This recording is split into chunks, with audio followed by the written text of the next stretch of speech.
அனைத்து துறைகளிலும் திமுக திட்டம் போட்டு கொள்ளையடிப்பதாக சேலம் பரப்புரையில் எடப்பாடி பழனிசாமி குற்றச்சாட்டு. கொரோனா காலத்தில் வருமானமே இல்லாத போதும் சிறப்பான ஆட்சியை அதிமுக வழங்கியதாக பேச்சு. திட்டம் போட்டு திருடுற கூட்டம் திருடிக்கொண்டே இருக்குது. அதுதான் நடக்குது தமிழ்நாட்டில். நாட்டு தேர்ந்தெடுத்த மக்களுக்கு நன்மை செய்யல. அதற்கு மாறாக எந்தெந்த விதத்தில் தமிழ்நாட்டில் எந்தெந்த துறையில் எப்படியெல்லாம் கொள்ளையடிக்க முடியுமோ அப்படி கொள்ளையடிக்கின்ற அரசாங்கம் இன்றைய அரசாங்கம் திமுக அரசாங்கம் என்பதை நாம் உணர வேண்டும்.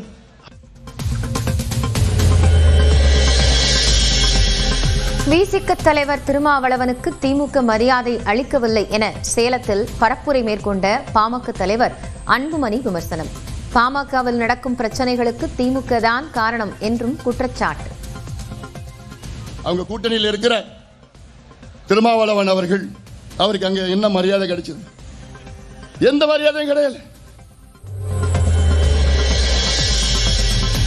எடப்பாடி பழனிசாமி அடுத்த ஜென்மத்தில் குஜராத்தில் பிறக்கட்டும் என தூத்துக்குடி பரப்புரையின் போது பேசிய கனிமொழி தொகுதி மறுவரையறைக்கு ஆதரவாக பேசியதால் விமர்சனம். எனக்கு அடுத்த ஜென்மத்துல எல்லாம் நம்பிக்கை இல்லை. ஆனா அப்படியே அவர் பிறந்தாலும் தயவு செய்து தமிழ்நாட்டுல வேண்டாம். அவருக்கு எங்க பிடிக்குதோ குஜராத்ல போய் பிறந்துக்கிட்டோம். ஏன்னா அங்க இருக்கக்கூடியவர்களுக்கு தான் இப்ப கை கட்டி நின்றுகிட்டு இருக்காரு.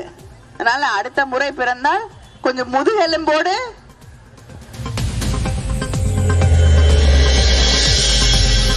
கோவை வடக்கு தொகுதியில் பாஜகவின் வானதி சீனிவாசனுக்கு வாக்கு சேகரித்த அண்ணாமலை இருசக்கர வாகனத்தில் வானதியை அமர வைத்து வாகன பேரணியையும் தொடங்கி வைத்தார்.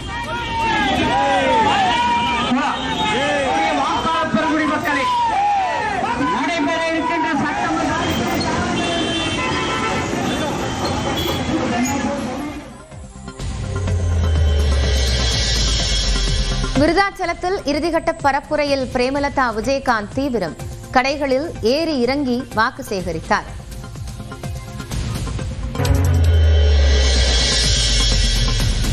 விஜய் மக்களுக்கு சேவை செய்வார் என்பது நிரூபிக்கப்படாத ஒன்று. ஆந்திர முதலமைச்சர் சந்திரபாபு நாயுடு சென்னையில் பேட்டி.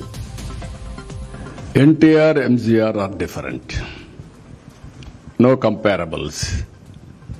But ultimately, politics is different, commitment is different, service is different. So you is not a tested anymore.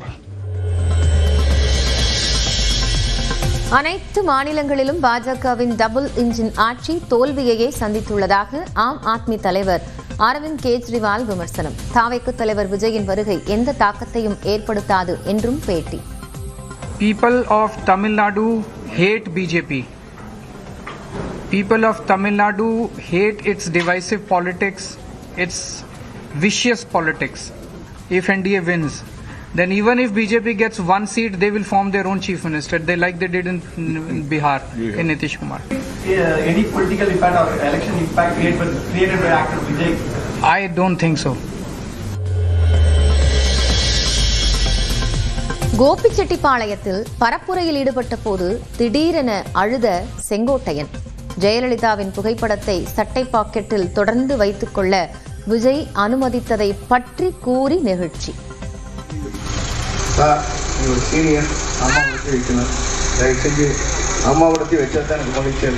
அப்படி ஒருத்தர் யாருமே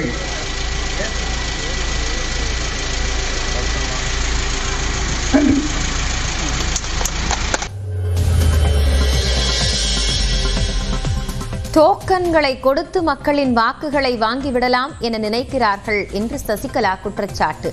துரோக கும்பல் ஒன்றாக சேர்ந்து ஃப்ரிட்ஜ் 10,000 ரூபாய் தருவதாக அதிமுகவை சாடியும் பரப்புரை. சும்மா டோக்கனை கொடுக்குறேங்கிறது, ஃப்ரிட்ஜை கொடுக்குறேங்கிறது, 10,000 ரூபாய் பணம் கொடுக்குறேங்கிறது, இதெல்லாம் நம்பி மோசம் போயிடக்கூடாதுங்கிறத தான் நான் இப்ப தமிழ்நாட்டுல எல்லா இடத்துலயும் பிரச்சாரம் பண்ணிட்டு வரும்போது மக்களுக்கு விழிப்புணர்வை ஏற்படுத்திக்கிட்டே வர்றேன். அம்மா இருந்தப்ப செய்யல. தேர்தல் பணியாற்றும் காவலர்களை வாக்குச்சாவடிகளுக்கு அனுப்பும் பணி தீவிரம் நிலையில் காவல் பணியில் ஈடுபட உள்ள 1600 பேர்.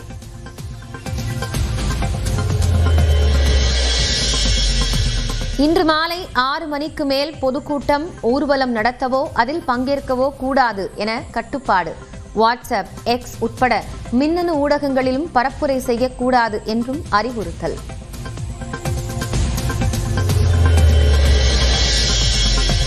இன்று மாலை 6 மணிக்கு மேல் வாக்காளர்கள் அல்லாதோர் தொகுதியில் இருக்கக்கூடாது என்று தேர்தல் ஆணையம் உத்தரவு. கட்டுப்பாடுகளை மீறினால் 2 ஆண்டுகள் சிறை அல்லது அபராதம் அல்லது இரண்டும் விதிக்கப்படும் என எச்சரிக்கை.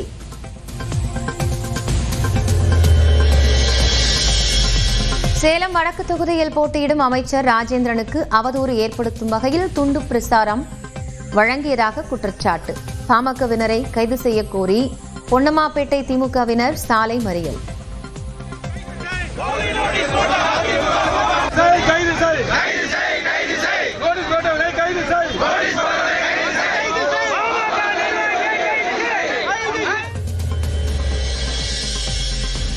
மதுரை மத்திய தொகுதியில் பிடிஆர் தியாகராஜன் மீது மக்களுக்குள்ள அதிருப்தி தனக்கான வாக்காக மாறும் என சுந்தர் சி நம்பிக்கை. நடிகருக்கான புகழ் வெளிச்சம் நீடிக்காது என்றும் நியூஸ் 18 தமிழ்நாடுக்கு பிரத்யேக பேட்டி.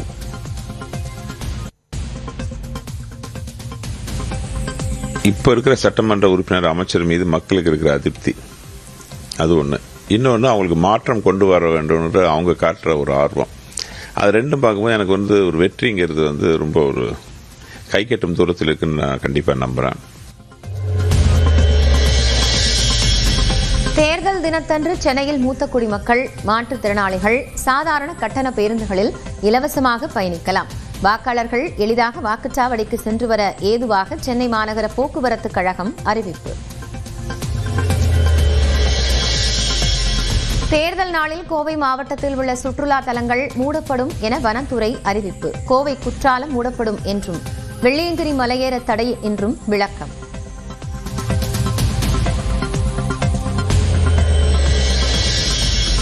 கோடைக்காலங்களில் பட்டாசு ஆலைகளுக்கு விடுமுறை அளிப்பது குறித்து பரிசீலிக்க உயர்நீதிமன்ற மதுரை கிளை உத்தரவு. தனிநபர் விபத்து காப்பீடு இல்லாதவர்களை வேலைக்கே அனுமதிக்க கூடாது என்ற விதிமுறையை கொண்டுவரவும் அறிவுறுத்தல்.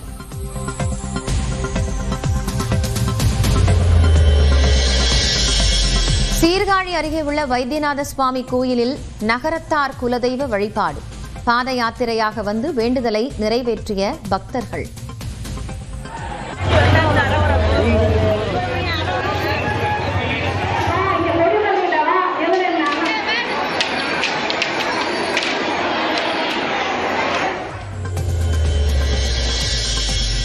திருவண்ணாமலை மாவட்டம் செய்யாறு அருகே 8 பேரால் 15 வயது சிறுமி பாலியல் வன்கொடுமை செய்யப்பட்ட அதிர்ச்சி சம்பவம். உறவினர் வீட்டு சுப நிகழ்வில் பங்கேற்கச் சென்ற இடத்தில் நடந்த கொடூரம்.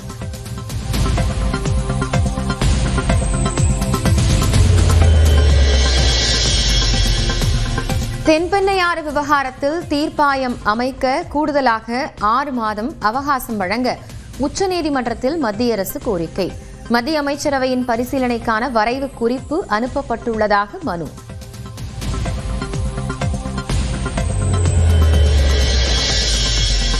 உத்தராகண்டில் நாளை தொடங்குகிறது கேதார்நாத் புனித யாத்திரை. கோயில் வளாகத்தில் செல்போன்களுக்கு அனுமதி இல்லை என அறிவிப்பு.